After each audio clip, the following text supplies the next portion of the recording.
僕はサバゲーで知り合った嫁と幸せな結婚生活を満喫していた。しかし最近は僕以外の男たちとサバゲーに出かけることが増えてくる。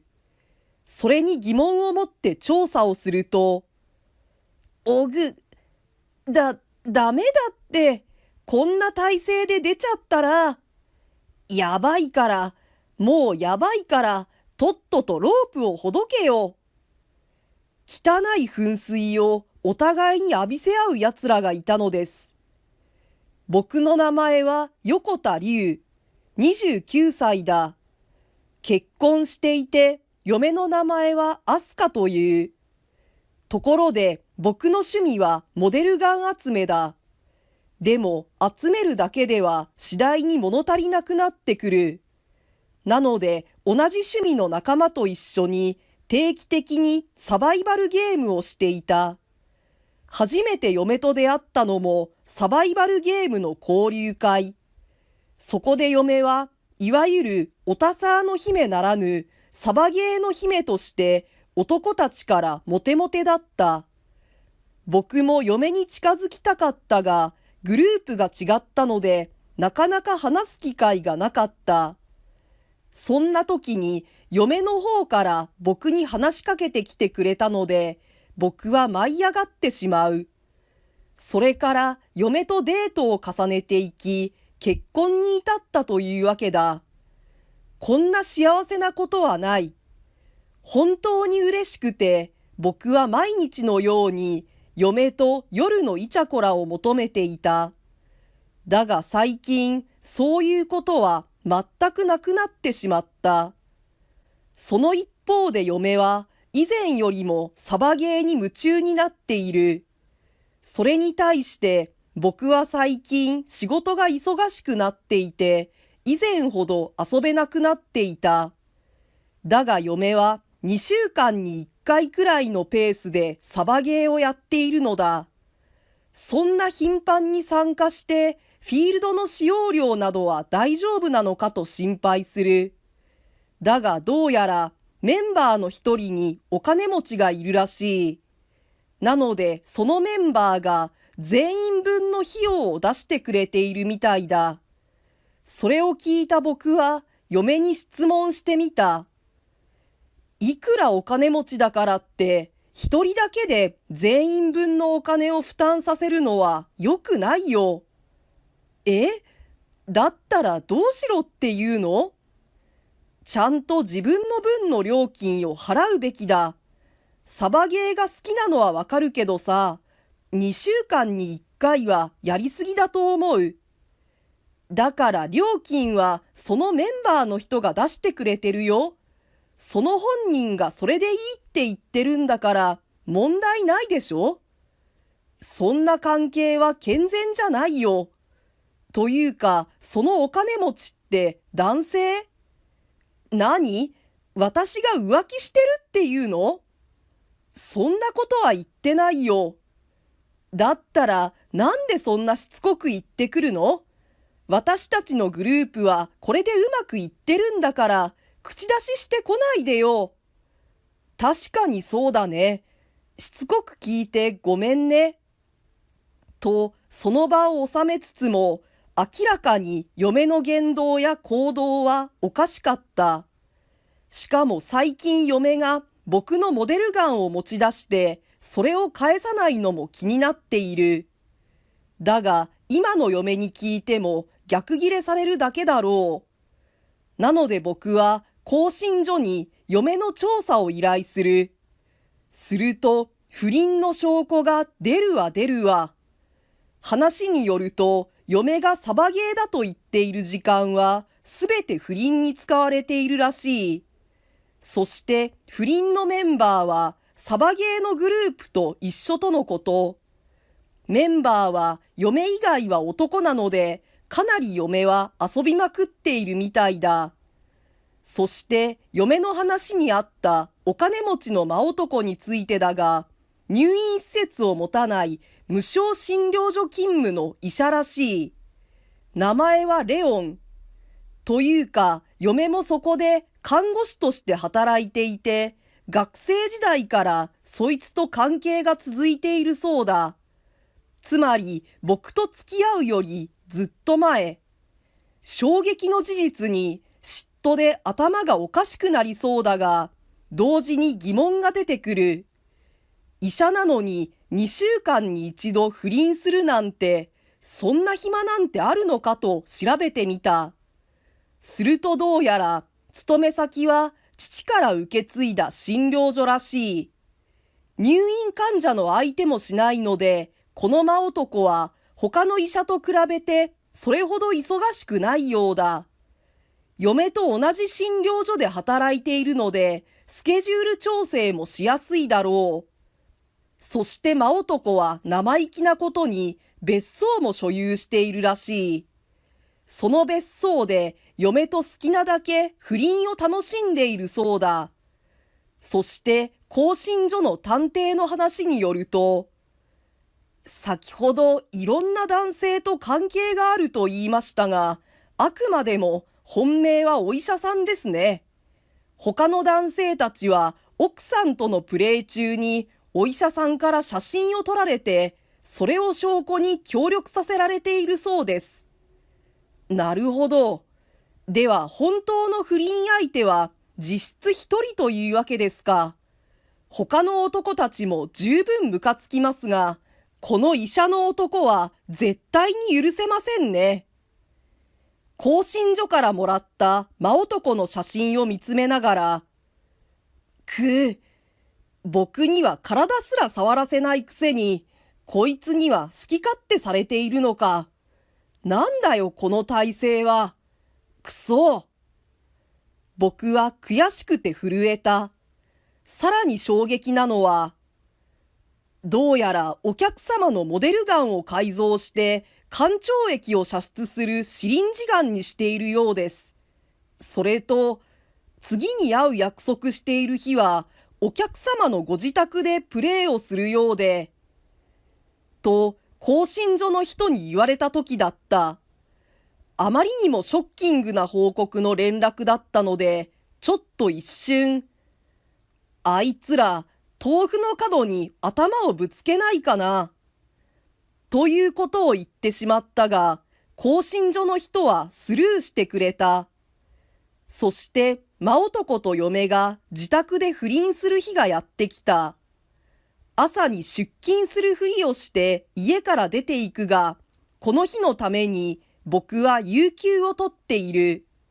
向かう先は駅ではなく近くのホテルだ。ホテルの部屋に入って確認すると、自宅にはもうすでに真男がいて、嫁とお互いすっぽんぽんになって抱き合っている。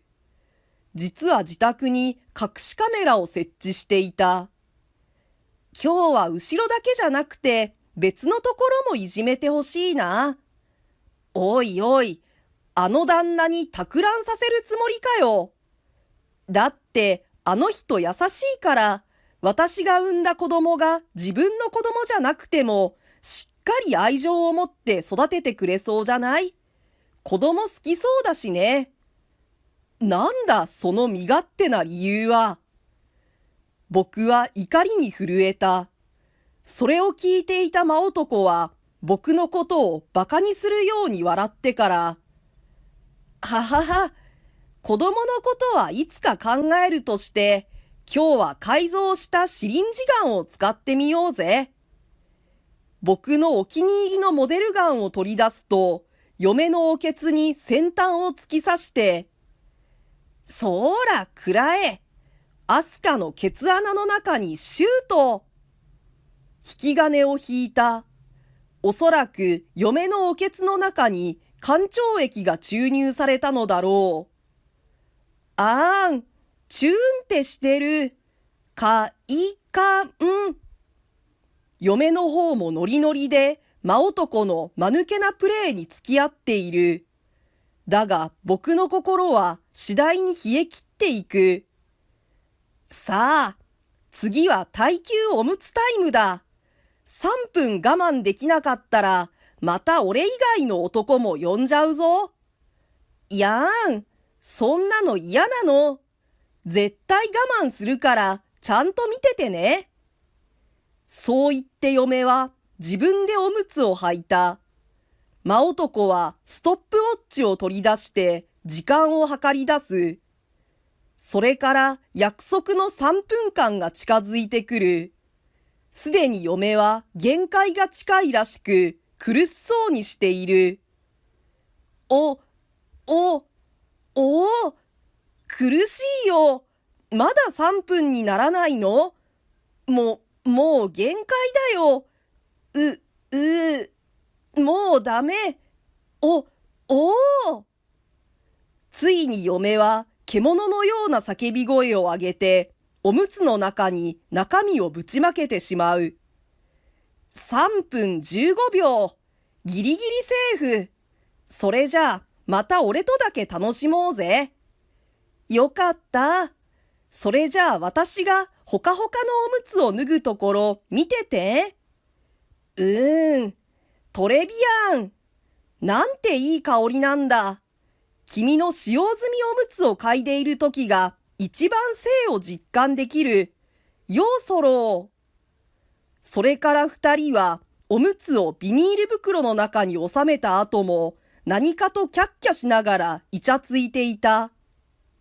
そんなに二人でいたいなら望み通りにしてやるよ。ただしその代償は払ってもらう。僕は怒りに震えながら更新所に連絡をして、奴らに大恥をかかせる計画を相談していく。わかりました。奥さんとメインの不倫相手は許さないとして、他のメンバーについてはどのような対処をしますか？一応こちらで住所も特定していますが、そう更新所の人が言うので、まずは他のメンバーを味方につけることにする。具体的には僕の存在がバレないようにメンバーの自宅のポストにハガキの投函をお願いした。了解です。あまり証拠が残るのも良くないので、ハガキには時間が経つと文字が消えるペンを使います。お願いします。はがきの内容としてはやってもらいたいことと、協力しないなら嫁との関係を家族や会社にばらすということを伝えてください。どのように協力の意思表示をさせますか？受け取ったはがきを黒く塗りつぶして、もう一度自分のポストに入れ直すように指示してください。更新所の行動は迅速で、1週間もしないうちにメンバーから反応があった。更新所の人の話では、メンバー全員がものすごくビビっていたそうだ。というのも、嫁と楽しむことができたのも最初だけ。その後は、真男と嫁から便利屋として顎で使われていたらしい。メンバーから抜けようにも、みんな一度は嫁と遊んでしまっている。なのでメンバー内でも誰が嫁や真男の味方なのか判断できなかったらしい。敵対したのを奴らにチクられたらどうしようと疑心暗鬼になって反抗できなかったそうだ。だが家族や会社に知られるとなると話は別のようで、全員が協力すると黒塗りのハガキで意思表示をした。さあ、反撃の時間だ。まずは証拠が残らないように、今流行りのテレナンタラという消える系メッセージアプリを使ってメンバー全員とつながった。まずは自分たちもたまには参加したいと不倫してる二人にお願いしてください。でも奴らは二人だけの関係に満足しているので嫌がるでしょう。それならと、たまにはお茶くらいはと譲歩すれば、まんまと誘いに乗るはず。その時に二人を睡眠薬で眠らせて、僕は具体的な計画をメンバーと話し合っていく。それを聞いて面白がったメンバーは、僕の言う通りに動いてくれた。そしてついに嫁と真男が根負けして誘いに乗ってきたのだ。そして当日、僕はまた有給を取って真男の別荘の近くで息を潜めていた。メンバーの一人が持っていた隠しカメラを共有することで部屋の中の様子も見ることができている。おい、本当に一緒にお茶するだけだぞ。もうアスカに手を出そうなんて考えるなよ。もちろんだよ。俺たちはただアスカさんと一緒にいるだけで心が満たされるんだ。最近はこんな会う機会もなかったから強引な手を使ってしまって申し訳ない。なんだ、警戒して損しちゃった。そういうことなら私たちの都合が良ければたまに会ってあげるよ。嫁のその言い方にメンバーたちから一瞬イラッとした空気が伝わってくる。だが彼らはなんとか怒りを我慢して睡眠薬入りのお茶を二人に出した。それから30分後、嫁と真男はぐっすりと眠っていた。それを確認後に各メンバーが協力して奴らをでんぐり返しの頭が下になった状態にする。そして二人の腰やおけつをくっつけてその体勢をキープさせるためにロープで縛り付けた。そして真男が僕から盗んだ改造されたシリンジガンを奴らのおけつに注入。しばらくすると違和感に気づいた二人の目が覚めてメンバーたちに怒鳴り出す。てめえら何やってんだ？俺たちにこんなことしてただで済むと思ってんのか？なんでこんなひどいことするの？私たちが何したっていうの？てかこの格好苦しいんだけど、早くロープをほどいて。あんまり大声出すなよ。振動が伝わってなんかお腹がゴロゴロするんだ。まさかお前ら。いつもおけつプレイを楽しんでるようだから、事前に干潮液を注入してやったのさ。おっと、ただの親切だから礼はいらないよ。メンバーの一人が明らかにふざけた感じで言ってきたので、嫁がブチギレてしまう。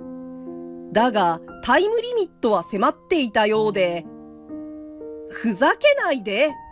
今なら許してあげるから、さっさと私たちを解放し、オグ、ダメだって、こんな体勢で出ちゃったら、やばいから、もうやばいから、とっととロープをほどけよ。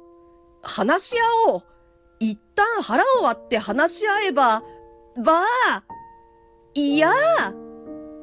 限界を超えた二人は、お互い相手が放出した物体を全身に浴びて大騒ぎ。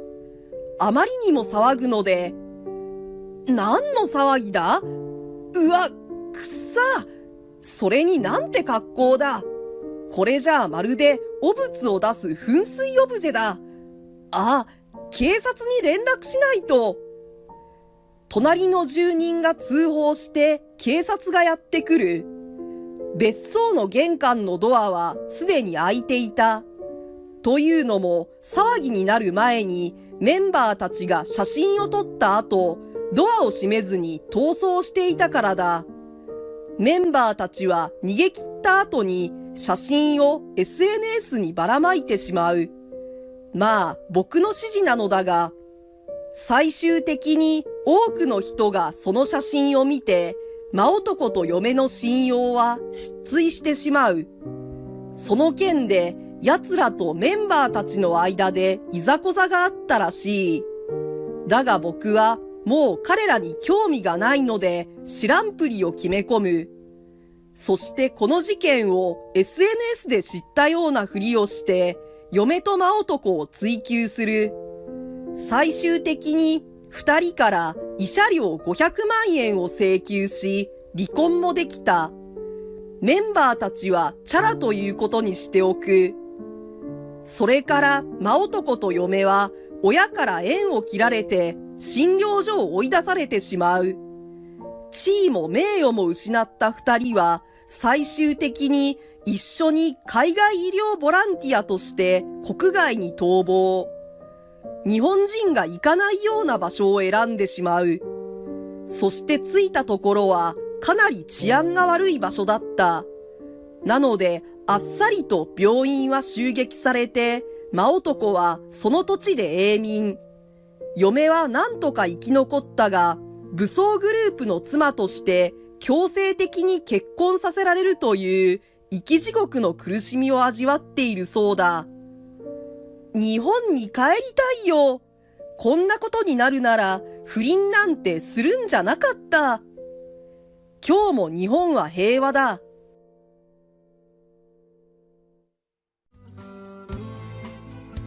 ご視聴いただきありがとうございました。楽しんでいただけましたでしょうか。またのご視聴お待ちしております。チャンネル登録もよろしくお願いします。